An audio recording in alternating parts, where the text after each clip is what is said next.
I'm 82 years old, and I'm saying this now because there isn't much time left to say it. I used to think that if people needed me, that meant they loved me. I built my whole life around that idea, and it took me most of those 82 years to understand how wrong I was. I'm sitting at my kitchen table as I speak this.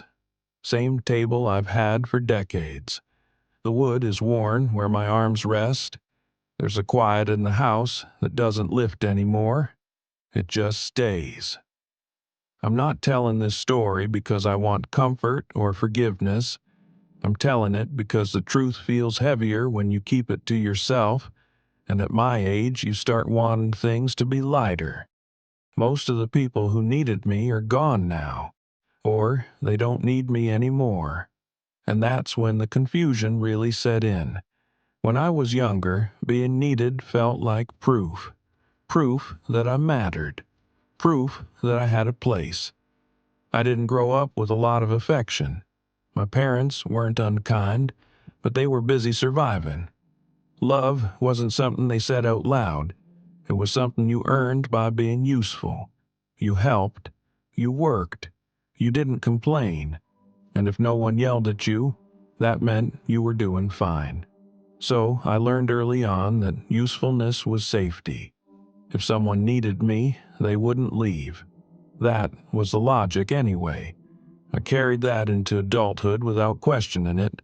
I got married young. I had a job that paid the bills and then some. I showed up early, stayed late, did what was asked, and then did more. People noticed. They always do. Promotions came. Responsibilities piled up. I was dependable. That word followed me everywhere. At home, I tried to be the same way. I fixed things. I handled paperwork. I made sure nothing fell apart. When my wife was overwhelmed, I told myself that working harder was helping her. When the kids needed something, I provided it. Food on the table, roof over their heads, college paid for eventually. I thought that was the language of love. I wasn't cold. I wasn't cruel. I just wasn't very present. Back then, presence felt optional, like something you added once the important stuff was done, and the important stuff was never done. I don't remember a moment where I chose work over my family. It didn't feel like a choice. It felt like responsibility, like adulthood, like doing what you're supposed to do. You don't wake up one day and say, "I'm gonna miss my son's school play." You say, "I'll catch the next one." And then the next one comes, and something else needs you. It happens quietly. That's the part people don't talk about. My wife used to ask me to sit with her in the evenings. Just sit. No project, no task. Just sit and talk or watch something together. I'd say I would. After I finished whatever I was working on, I meant it. I really did. But by the time I was done, she'd already gone to bed. She stopped asking eventually. I told myself that meant she understood. At work, I was valued. When I walked into a room, people listened. They needed my input, my approval, my experience. That feeling is hard to give up. It fills something in you. It tells you that you still count. At home, no one needed me in the same way. They wanted me, maybe, but wanting felt vague. Needing felt solid. I didn't know at the time that I was confusing the two. The years went by like that. Busy years, full years, on paper, very successful years. We took vacations, though I was often on the phone. We had dinners, though I was tired. I told myself I was doing this for them, for our future, for security. I don't think that was a lie. I think it was just incomplete. The cost didn't show up all at once. It showed up in small ways that were easy to dismiss. A daughter who stopped telling me about her day. A son who learned not to wait for me.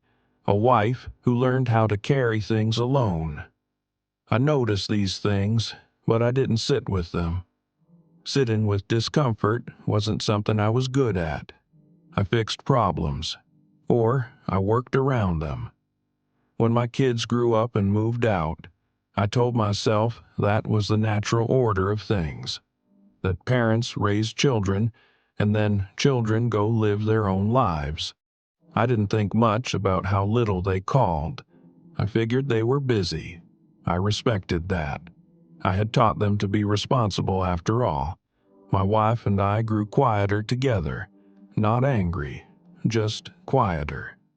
We talked about logistics more than anything else. Groceries, appointments, bills. We were very good at running a household. We weren't very good at sharing ourselves anymore. I assumed this was what long marriages looked like. Comfortable, predictable. I didn't know how much we had both given up just to keep things running smoothly. The turning point didn't come with drama. No shouting, no big revelation. It came with a hospital room that smelled like antiseptic and old air. My wife got sick. It wasn't sudden, but it was fast. 1 year she was fine, the next we were counting weeks. I sat by her bed every day. I had nowhere else to be anymore. Work had already started easing me out. New people, younger people, people with more energy. In that room, there was nothing to fix. No task that would make it better. Just time. And we had very little of it. She talked more then, about things I didn't know she still carried, about loneliness, about feeling like she had lived beside me instead of with me. She didn't accuse. She didn't cry much. She just said it plainly, like someone stating the weather. I wanted to argue. I wanted to explain, to tell her everything I had done was for us. But I could hear how thin that sounded, even to myself. She held my hand and said, "I know you loved me in your way." That sentence has stayed with me longer than anything else she said. She died on a Tuesday morning. Quietly, I was there. I thought being there at the end counted for something. And maybe it did. But it didn't erase the years I wasn't. After the funeral, people told me how devoted I was, how hard I worked, how much I had provided. They meant it as comfort. I nodded and thanked them. Inside, something was unraveling. When the house emptied out, the silence changed. It wasn't peaceful. It was loud. Every room reminded me of something I had postponed. Conversations we never finished. Questions I never asked. I started calling my kids more, not to talk about anything specific, just to hear their voices. They were polite, kind, busy. We spoke like acquaintances who share history. They didn't need me anymore, and without that, I didn't know who I was to them. That's when it hit me, slowly and painfully. Being needed had been my role, not my relationship. I had built my identity around usefulness, not connection. And once the usefulness was gone, there wasn't much left to hold on to. I don't blame my children for the distance. They adapted to the life I showed them. They learned early that I was reliable but unavailable, that I loved through actions, not attention. I wish I had understood earlier that love isn't proven by how much you carry for someone. It's shown by how much you let yourself be with them. That sounds obvious now. It didn't then. There are things I can't fix. I can't go back and sit on that couch when my wife asked me to. I can't attend the events I missed or hear the stories that were never told to me. I can't rebuild bonds that were allowed to thin over time. Time doesn't negotiate. It doesn't care about intentions. What I have now is memory, and memory is a strange thing. It softens some edges and sharpens others. I remember working late more clearly than I remember laughing with my family. That tells me something, even if I don't like what it tells me. I'm not drowning in regret. That's not honest. But I live with a steady ache. The kind that doesn't stop you from functioning but never lets you forget. If you're listening to this and you're younger, I don't have advice in the way people usually mean it. I just have a truth I learned late. Being needed will use you up if you let it, and when it's done, it won't stay. Love stays, but only if you show up for it while you can.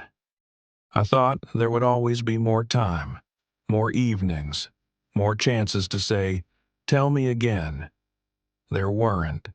If this story sits with you, if it stirs something uncomfortable, don't rush to resolve it. Just notice it. That's something I wish I had learned how to do. I don't have much time left now. I feel it in my body and how quickly days pass. I try to be present with what I have. A phone call, a quiet morning, the sound of birds outside this old kitchen window. I'm not trying to redeem anything. I don't think life works that way. I'm just trying to be honest before it ends. If you're willing, you can sit with this for a while. That's enough. I'm 82 years old. I was needed for a long time. I was loved too, I think, but not in the ways that last, and that's something I'll carry with me, quietly, for whatever time I have left.